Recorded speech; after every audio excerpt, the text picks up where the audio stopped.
Susah sekali mencarimu, Dorobei. Tiba-tiba suara perempuan yang selama beberapa bulan ini begitu dekat di telinga Kapten Biru terdengar dari balik tubuh Pak Suryo.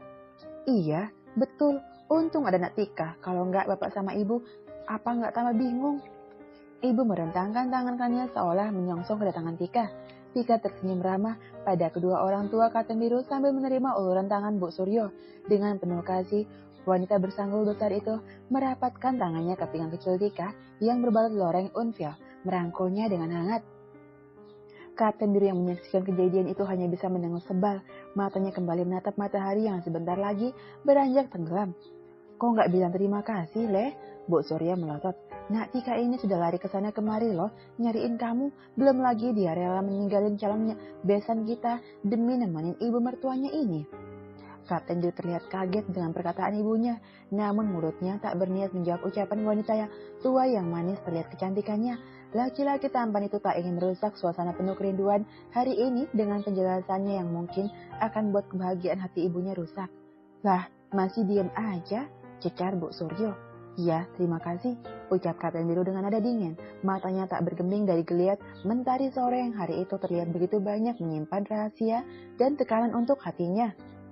Ya, mentari sore yang dipandangi Kapten Biru adalah matahari sore yang sama dengan mentari yang sedang ditatap sendu oleh Rengganis dari atas bukit Nangsam saat berusaha melawan gejolak hatinya yang hampir saja kalah dengan suasana romantis yang diciptakan laki-laki sipit bernama Yujin. Beruntung gadis itu akhirnya tetap bertahan pada kesetiaan cintanya pada Kapten Biru dan lagi berhasil menolak pesona cinta lelaki yang mampu berbuat banyak hal untuknya. Kapten Biru menarik nafas panjang mencoba melepaskan perasaan tak menentu yang tiba-tiba menyesakkan dada. Ada apa, Leh? Pak Surya seperti mengerti kegundahan dalam hati putranya. Ayo kita pulang. Pak Surya merangkul pundak Kapten Biru. Maaf, Pak. Kami belum bisa kembali. Masih banyak yang harus kami lakukan di sini. Belum lagi kami harus mengikuti beberapa rangkaian acara sebelum dikembalikan ke kesatuan masing-masing.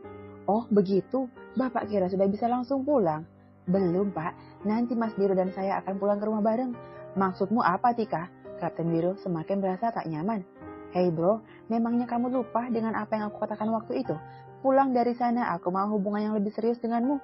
Tika merangkulkan tangan kanannya ke leher Kapten Biru. Hentikan tindakanmu.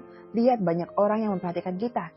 Sergah Kapten Biru sambil melepaskan tangan Tika dengan kasar. Jadi ini istirahatnya sampai kapan, Leh?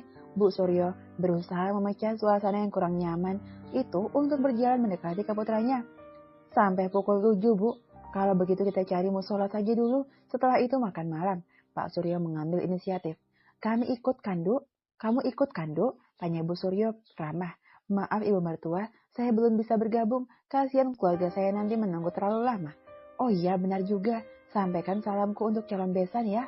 Apa-apaan sih, Bu? Kapten Biru terlihat uring-uringan. Tanpa menunggu lagi, kakinya melangkah dengan cepat menuju musola Bandara Suta. Ibu, bapak, dan Tika saling melempar senyum tak enak.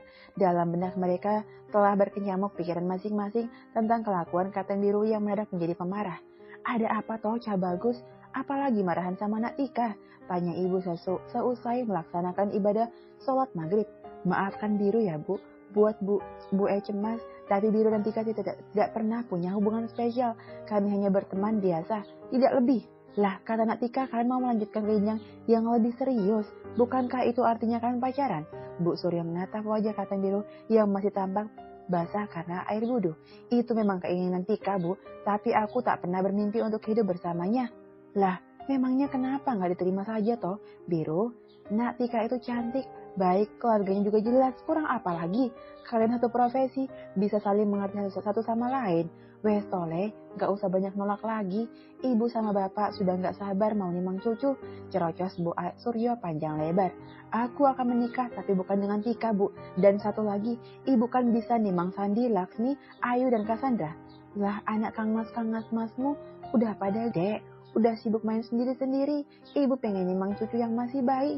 Nanti Biru yang bilang sama Mas Arga, biar buat dedek bayi lagi buat ibu. Biru nyelonong pergi meninggalkan ibunya yang masih duduk di teras musola. Biru, ibu pengennya anak darimu loh, Le. Teriak ibu gak mau kalah. Kita makan di sana saja, Pak. Ada kafetaria. Nanti Biru susul Pak Dekarto dan Bu Letnar buat makan bersama. Lah, itu ibumu kok ditinggal? Tanya Pak Suryo. Langkahnya berhenti berniat menunggu istrinya yang terlihat kesulitan berjalan dengan kain jarik yang terlihat sempit dengan wirons halus di bagian depan. Berbagai menu adalah andalan sebuah kafetaria Bandara Soekarno-Hatta terbentang di meja makan.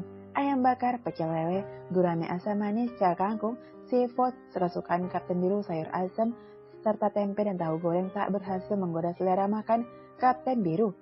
Kok makannya dikit, Le? Ayo tambah lagi. Bu Suryo menambahkan secentong penuh nasi ke piring Kapten Biru. Jangan, Bu. Biru sudah kenyang. Tangan Kapten Biru gesit menangkap tangan Bu Suryo yang belum sempat menurunkan nasi dalam centong ke piring. Kenapa, Nak? Pak Suryo ikut buka suara seolah tahu keresahan yang dirasakan bungsunya. Entahlah, Pak. Sepertinya perasaan Biru tidak terlalu baik hari ini. Apa ada seseorang yang sedang kamu rindukan? Tebak Bapak. Kapten Biru hanya menunduk tak menjawab pertanyaan ayahnya. Tenggorokannya terlihat menelan ludah. Apa kamu jatuh cinta sama gadis Libanon?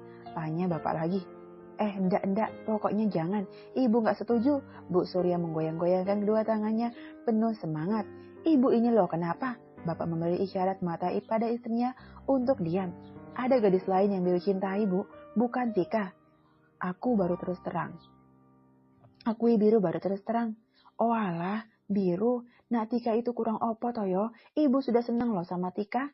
Ibu harus lihat dulu pilihan Biru, baru ibu bisa putuskan mana yang lebih baik. Kapten Biru berkata penuh kesungguhan. Kamu benar, Le. Berumah tangga itu bukan urusan sepele, bukan urusan main-main, bukan bapak dan ibu yang jalani. Bapak akan ikuti pilihanmu, siapapun dia, yang penting bisa membuatmu nyaman dan bahagia seumur hidup. Kata-kata bapak berhasil membuat Kapten Biru sedikit lega. Senyumnya mengembang sempurna. Terima kasih, Pak. Kapten Biru mengambil tangan ayahnya dan segera menciumnya dengan takdim. Baiklah kalau begitu, ibu akan lihat dulu pilihanmu. Mana yang lebih cantik dan lebih baik. Nanti ibu putuskan mana yang paling cocok untukmu. Ucap Bu Suryo sambil mengusap kepala putranya. Kapan mau pertemukan kami dengan gadis pilihanmu, Cah Bagus? Tanya Bu Suryo tak sabar. Jika sudah waktunya, jawab Kapten Biru pendek. Senyumnya menyeratkan banyak harapan untuk sang gadis pujaan. Di mana kamu, Rengganis? Aku akan datang dimanapun kamu berada. Kan kubawakan cincin pengikat padamu kali ini agar tak ada lagi yang berniat merebutmu dari pelukku. Batin Kapten Biru sambil memandang sebuah cincin cantik bertahta berlian kecil berwarna biru tua. Oleh-oleh spesial untuk sang kekasih dari negara Libanon. Jangan lupa like, subscribe, tekan loncengnya, dan terima kasih sudah menonton.